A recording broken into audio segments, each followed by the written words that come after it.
বিশ্বনবী তাহাজ্জুদের সময় দাঁড়িয়ে যেতেন। ছোট্ট একটা ঘরে চাটাইয়ের উপরে বিশ্বনবী মা এসে শুতেন, গাদাগাদি করে জায়গা নাই। মাঝরাতে বিশ্বনবী তাহাজ্জুদের জন্য দাঁড়াতেন, আল্লাহু আকবার বলে দাঁড়িয়ে যেতেন, নামাজ শুরু করে দিতেন।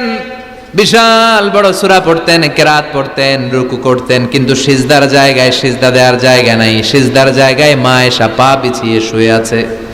বুখারীর বর্ণনা, বিশ্বনবী সিজদায় যে হাত দিয়ে মা এসার পায়ের মধ্যে চিমটি কাটতেন। মা এসা বুঝতে পারতেন বিশ্বনবী এখন সিজদায় যাবে, সুবহানাল্লাহ পড়েন।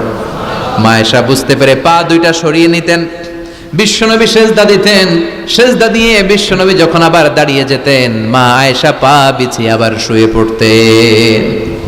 কি ইবাদত ছিল বিশ্বনবীর! হাত্তা তাতাওয়াররামু খাদামা। মা আয়েশা বলতেন বিশ্বনবী দাঁড়িয়ে থাকতে থাকতে এত সময় ধরে তাহাজ্জুদের সালাত পড়তেন, ওনার পা গুলো ফুলে এরকম টিউমারের মতো মোটা হয়ে যেত। সুবহানাল্লাহ পড়বেন না? দাঁড়িয়ে থাকতে থাকতে বিশ্বনবীর পা গুলো টিউমারের মতো মোটা হয়ে যেত। প্রথম রাকাতে বাকারা, আলে ইমরান পড়ে ফেলতেন, সুবহানাল্লাহ পড়েন। বিশ্বনবীর পা যেন ফেটে যাবে, এভাবে হাত বেঁধে দাঁড়িয়ে থাকতে থাকতে বিশ্বনবীর হাতগুলো বাঁকা হয়ে যেত, ব্যথা হয়ে যেত। বিশ্বনবী তখন হাত দুইটা ছেড়ে দিতেন।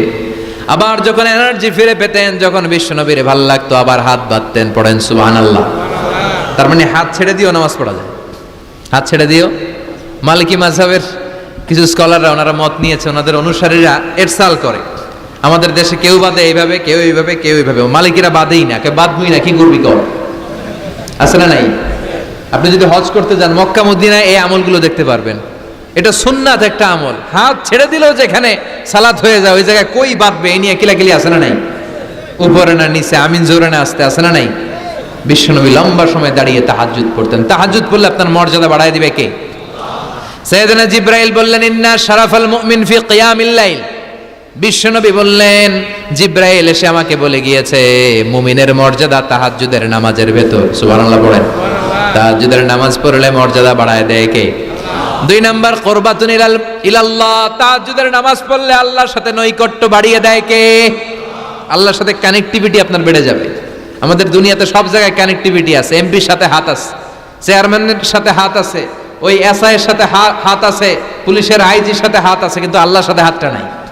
কথা কন। আসল জায়গায় কানেকশন লাগানো দরকার। চিল্লায় বলেন ঠিক কি না? মান লাহুল মাওলা ফালাহুল কুল্লু। যে ব্যক্তি আল্লাহর হয়ে যায়, গোটা বিশ্ব তার হয়ে যায়। যে সব জায়গায় যে ধর্ণা দেয়, আল্লাহর কাছে ধর্ণা দেয় না, তার কোনো মর্যাদা নাই। আর যে ব্যক্তি সব দিক থেকে মুখ ফিরিয়ে আল্লাহর কাছে যায়, গোটা বিশ্বের সবাই তার দিকে তাকিয়ে থাকে। এজন্য সম্পর্কটা লাগাইতে হবে কোন জায়গায়? তার মানে তাহাজ্জুদ পড়লে মর্যাদা বেড়ে যায়, আল্লাহর সাথে সম্পর্ক বেড়ে যায়। বিশ্বনবী বললেন, মানহাতুনা আনিল ইসিম। তাহাজ্জুদের নামাজ পড়লে, তাহাজ্জুদের নামাজ আপনারে পাপ কাজ থেকে বাধা দিবে। সুবহানাল্লাহ পড়েন। তাহাজ্জুদ যারা পড়ে এরা পাপ কাজ করে না। চিল্লায় কোন ঠিক কি না? 4 নম্বরে মুকাফফিরাতুল লিসাইয়্যাত। পাপ আর অন্যায় যদি কিছু হয়েও থাকে, তাহাজ্জুদের নামাজ পড়লে তাহাজ্জুদের নামাজ পাপগুলোরে ধুয়ে মুছে সাফ করে দেয়। এজন্য তাহাজ্জুদ পড়ার দরকার আছে না নাই? ঘুমের আরবিতে কিছু নাম আছে। ঘুমের একটা নাম হচ্ছে আন-নুআস। নুআস মানে ড্রোজিনেস। বাসে বসে আছেন, বাসও ঝুলে আপনিও ঝুলতেছেন, এরকম হয় না? ঝিমুনি, এটার বলে নুআস। আরেকটা হচ্ছে সামান্য হালকা লাইট স্লিপ, সামান্য ঘুম, এটার বলে পাওয়ার ন্যাপ। হালকা হালকা ঘুম, ঘুমও আসছে, আবার কে যেন কথা বলে ওইটাও শোনা যায়, এরকম ঘুম আছে না নাই? এটার বলে সিনা। আরবিতে এটার কি কয়? সিনা। আরেকটা হচ্ছে ভালো ঘুম, এটার বলে নাউম। এটার কি বলে? তাহলে পাইলাম নুআস, সিনা, নাউম। আরেকটা হচ্ছে জন্মের ঘুম। কিরকম ঘুম? এমন ঘুম যেই ঘুমে ডাকলেও মানুষ ওঠে না, যেটা শেষ রাতে আমাদের যেই ঘুমটা হয়, রাত 3টা-4টার দিকে কম্বল টেনে টেনে আরেকটু ঘুমাইতে মনে চায়, এরকম একটা ঘুম আছে না নাই? এই ঘুমটাকে আরবিতে বলে হুজুদ। কি বলে? সবাই বলেন। এই হুজুদের ঘুমকে স্যাক্রিফাইস করে ওই টাইমে যে সালাতটা পড়া হয়, ওই সালাতকে আরবিতে বলে সলাতুল হুজুদ বা সলাতুত তাহাজ্জুদ। সুবহানাল্লাহ পড়বেন না? এজন্য রাব্বুল আলামিন বলেন, ওয়া মিনাল লাইলি ফাতাহাজ্জাদ বিহি নাফিলাতান লাকা আসা আন ইয়াবআসাকা রাব্বুকা মাকামাম মাহমুদা। ও নবী, রাত্রিবেলা দাঁড়িয়ে আপনি তাহাজ্জুদের নামাজ পড়েন, আশা করা যায় বিশাল সম্মানিত মহিমান্বিত জায়গায় আল্লাহ আপনারে বসায় দিবে গো নবী। ঠিক কি না? তাহাজ্জুদের সালাত পড়লে মর্যাদা বাড়ায় দেয় কে? মুমিনের বৈশিষ্ট্য, তারা রাত্রিবেলা তাহাজ্জুদের সালাত পড়ে। ইমানদারদের বৈশিষ্ট্য, তারা হলো ফুরসান আন-নাহার রুহবান আল-লাইল। রাত্রিবেলা তাহাজ্জুদের যায় নামাজে কান্নার ঝড় তুলে, দিনের বেলায় ঘোড়া হাঁকিয়ে জিহাদের ময়দানে জিহাদ করে। ঠিক কি না? দিনের বেলায় চলবে কি? জিহাদ।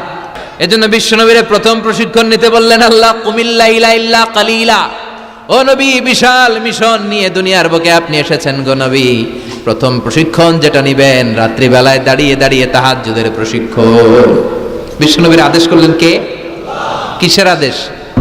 সবাই কোন? আরো জোরে।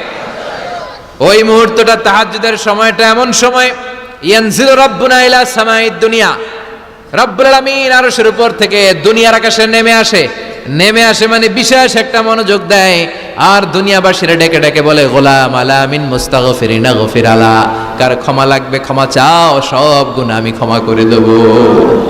আলা মিন মুস্তারজিকিন আরজুকালা, কার কি লাগবে আমার কাছে চাও, সব আমি দিয়ে দেব। আল্লাহু আকবার। আলা মিন মুস্তাকসিন আকসুলা, যার জামা দরকার জামা চাও, জামা দেব। ক্ষমতা দরকার ক্ষমতা চাও, ক্ষমতা দেব। নেককার স্ত্রী দরকার, নেককার সন্তান দরকার, সন্তান চাও, সন্তান দেব। সব দেয়ার মালিক কে? কেউ যেটা পারে না পারে কে? কেউ যেটা দেয় না দেয় কে? কেউ যেটা বোঝে না বোঝে কে? আল্লাহ শেষ রাতে আম করে ডাকে, দেওয়ার জন্য ডাকে, কিন্তু চাওয়ার সময় আমাদের নাই। উনি দেওয়ার জন্য প্রস্তুত, কিন্তু এটা তো নেওয়ার লোক লাগবে। কথা কন?